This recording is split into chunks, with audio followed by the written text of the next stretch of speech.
And we should talk loud. I should have mentioned that. Hello, Internet.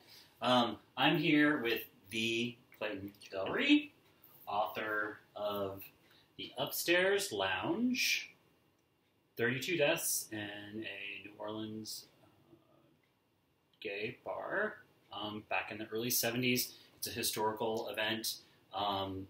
Your book came out in 2014. 2014? Mm-hmm. And how many awards did you win? He's very humble, but you did. You won. I won. It was named Book of the Year by the Louisiana Endowment for the Humanities, and that was the first time that an LGBT-themed book has ever won that award. And it was a finalist for a Lambda Literary Award in LGBT nonfiction. Right on. Very cool. And you're friends with Sarah Schulman. I am. Yeah, New Yorkers. Mm-hmm. You know Sarah Schulman. Yep. You guys, you I studied with her. Yes. Well, when I was reading your book, I told you that I kept thinking Sarah Schulman. Thinking of Sarah Schulman. It turns out she loves the book. By the way, she did. She was on the committee that. Yeah, she was on the nominating committee for what should be a finalist and what should win.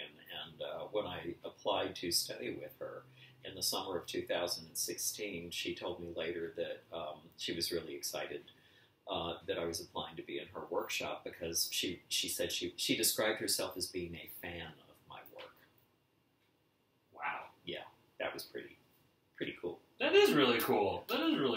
And coming this November? Coming this November is the next book, which we got a peek at the cover. Mm-hmm. It's called Out for Queer Blood, The Murder of Fernando Rios and the Failure of New Orleans Justice. In 1958, there were some young men in New Orleans who didn't have dates one Saturday night, so they decided they would beat up a queer instead. Because what else were they going to do? And they chose a man named Fernando Rios, who was a Mexican national in New Orleans. He was a tour guide, and he was actually in town working. But he'd finished for the day, and he'd gone out to have a drink at Café Lafitte in Exile, a gay bar, by himself. And one of these young men went into Café Lafitte's, pretended to be gay, picked him up, led him into a dark alley, and then they beat him to death.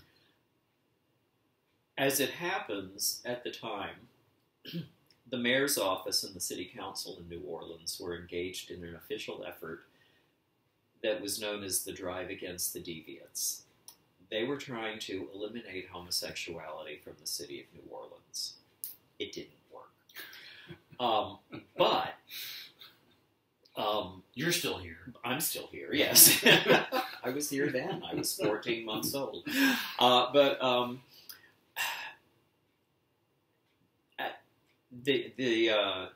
In the press coverage between the murder and the trial, the newspapers were pretty blatantly blaming the victim and siding with the three killers. And reading the newspaper in that period, it's very common to see an article over here that said, oh, these three college students are going to trial for murdering a Mexican tour guide who made an indecent advance. And then over here is an article about how the city council wants to make it a criminal offense to proposition a person of the same sex. So Fernando Rios was being labeled as guilty for guilty of breaking a law that wasn't even in existence yet, and B, the coverage of the trial was tying in very nicely with City Hall's efforts to pass laws that would get the queers out of the city. So can people pre-order? Are you doing pre-order sales yet? I think the publisher is. It's coming out. It's on Amazon. It's on Amazon. And the publisher is Exposit Books, which is a new imprint of McFarland Publication. Right on. Did you get all that? Mm-hmm. Okay, so again, Out for Queer Blood is out this November. And actually, Out for Queer Blood is kind of similar to the work that I'm doing right now. Considering that I'm tracing the lineage. For those of you who looked at my research from the previous semester, I was following a 7-generation genealogy pathway, and one of my key archival sites is Brookhaven, Mississippi, and there's a statue there. And it turned out in the course of the research, something else popped up, a great-great-uncle of mine, and it turned out he was buried here in New Orleans in an unmarked grave, which just seemed really odd to me because he was a very successful businessman and could get buried any way he wanted. And why would you, with a monument in your hometown, be buried in an unmarked grave? I thought I was just hiking out to the cemetery to correct an error. I thought maybe somebody uploaded the wrong grave because there's nothing on the tombstone. I'm like, that doesn't make any sense. Turns out he is buried there. He's buried there with another man. And that was a surprise, and I didn't really know what to do with that information. So I ended up taking a room here in New Orleans and finding a cousin of mine in the French Quarter who's also very much into genealogy, and she gave me all the information she had, but honestly, she's like, I don't know a lot about that particular guy because he died like 100 years ago. So what she did recommend, though, is that I attend the Tennessee Williams Festival. And when I looked online at the festival, I noticed that there was a section just for queers, which is great. It was like a festival within a festival, Saints and Sinners.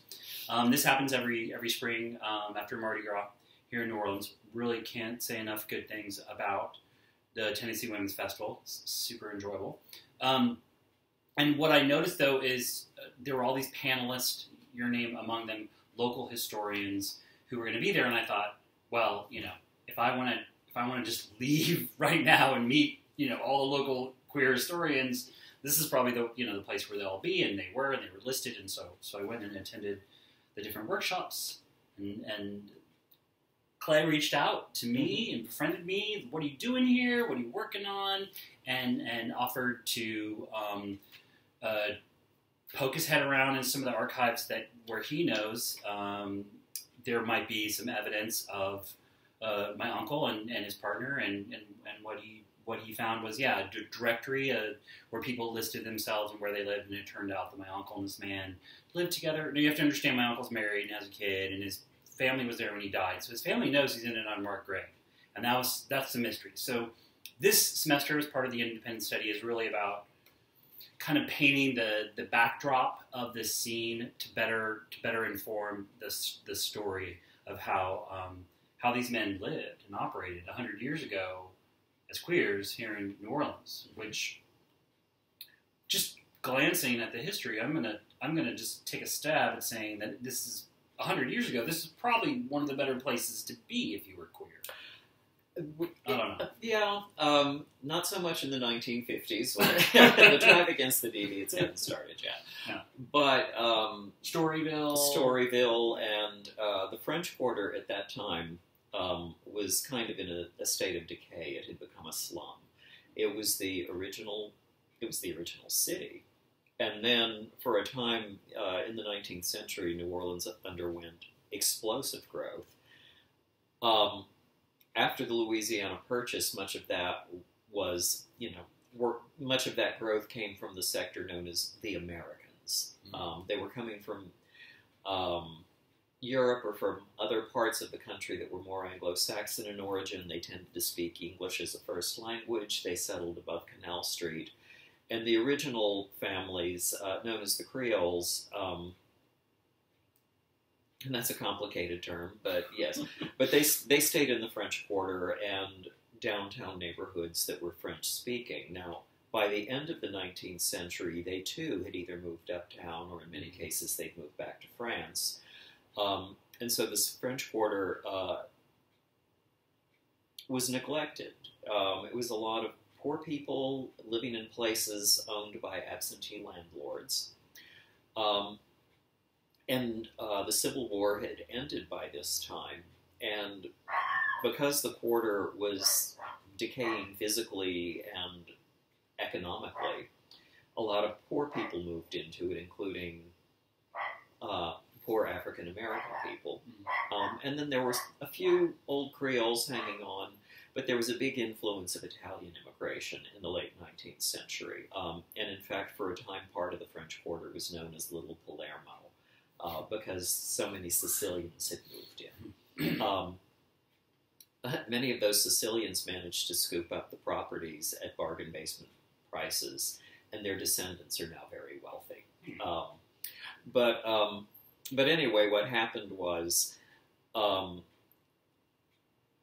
the old families, the founding families, the originating families had moved out. The immigrants, the poor blacks, the prostitutes, before the creation of Storyville, had moved in. Because it's a port city and the port's right there, a lot of sailors were always around. And, you know, sailors are not known for their social refinement when they get to port. So what happened was the French Quarter became an enclave for people who didn't fit middle-class white societal molds. And some of the people who moved in were the queers. Probably, and this is speculation, among those would be a lot of people who had been arrested on crimes against nature charges or indecent behavior charges or lewd conduct charges. So the criminal system and the newspapers had outed them. Some of those people probably had a gender presentation that was nonconformist. Some of them were people who had been kicked out by their families, who had families from all over the country who had found Johnny in the hayloft with Bob, and they wound up in New Orleans, which and the sailors really don't care, I'm stereotyping, I guess. When a sailor hits port and wants release, a sailor really doesn't care whether it's a man or a woman. And some of the sailors are probably sailors because they have same-sex attractions, and, if you're on a ship with nothing but guys for months at a time, you don't have to explain why you're not dating women. So yeah, the Quarter gained a reputation for being a place of sexual license, and that led into artistic license. The jazz was born there. With the closing of Storyville, is my understanding, there was some playing around. It was the rags, right? Yeah, and they were kind of improvising because they were playing a lot, and a lot of these bordellos and other places of entertainment. These musicians are all coming together and experimenting because there's a lot of time to pass.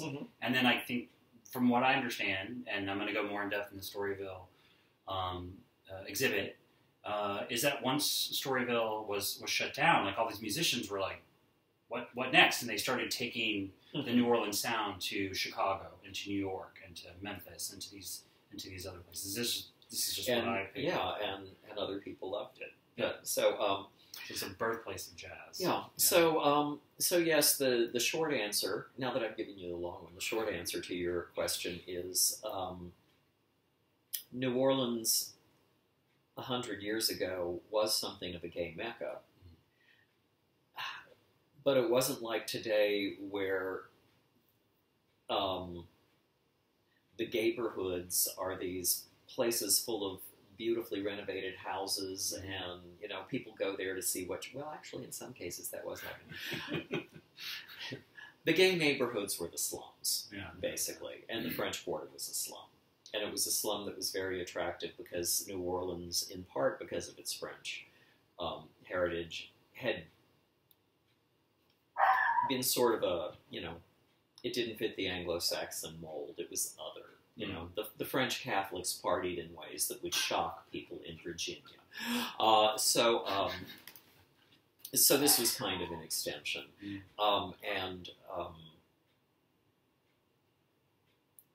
Yes, it wound up being a pretty good place to be gay. Not because there was wide social acceptance, but because if you lived in this small pocket, or at least had easy access to it, you could do things there that were difficult to do anywhere else. And what happened in the quarter stayed in the quarter. Mm. You can be yourself. You can be yourself. More of yourself. Yeah. There's actually an interesting phenomenon, you know, in the late 19th and early 20th centuries, there was apparently a fairly good number of men, wealthy, prosperous men who lived in, you know, very select areas uptown, were married and had kids, but they also had same-sex attractions. And these men would find each other somehow. And they formed what came to be known as uptown marriages, meaning that they had the wife, they had the kids, they had the respectable positions in the law firms or the medical firms or the banks. But then these two guys would also have a small apartment in the quarter where they would go to be together. And they were, I won't say openly acknowledged as a couple, but when, you know, people had a couple of drinks and were saying things that they might not otherwise say, they would say, oh yeah, those two, they've got an uptown marriage. And there's been a great, at least since I've been here, and the different historians and activists and scholars that I've met have talked about, especially after Katrina, of really identifying where all the archives, the queer archives, are in the city. And you're now a board member of the LGBT plus Archives Project, which identifies where things are. So if you're a researcher, you could actually, you know, like if you want something specific, you could actually get some, you know, pointing in the right direction. Yes, for your research. Frank Perez has really been the driving force behind that. He's done a wonderful job. And normally when someone forms an archival project, they find a library or a museum or, you know, or someplace like that that's willing to accept materials. And then they collect as much as they can and bring them all to this central location. But the LGBT plus Archives Project in New Orleans is a little bit different, in that by the time that the organization formed, the Louisiana State Museum had already begun collecting materials related to gay Mardi Gras, and Tulane already had a fair number of primary source documents. Tulane University. And the Historic New Orleans Collection had decided that they were going to, and the story behind that is really funny too. The Historic New Orleans Collection decided that they were going to start collecting materials on LGBT life in New Orleans.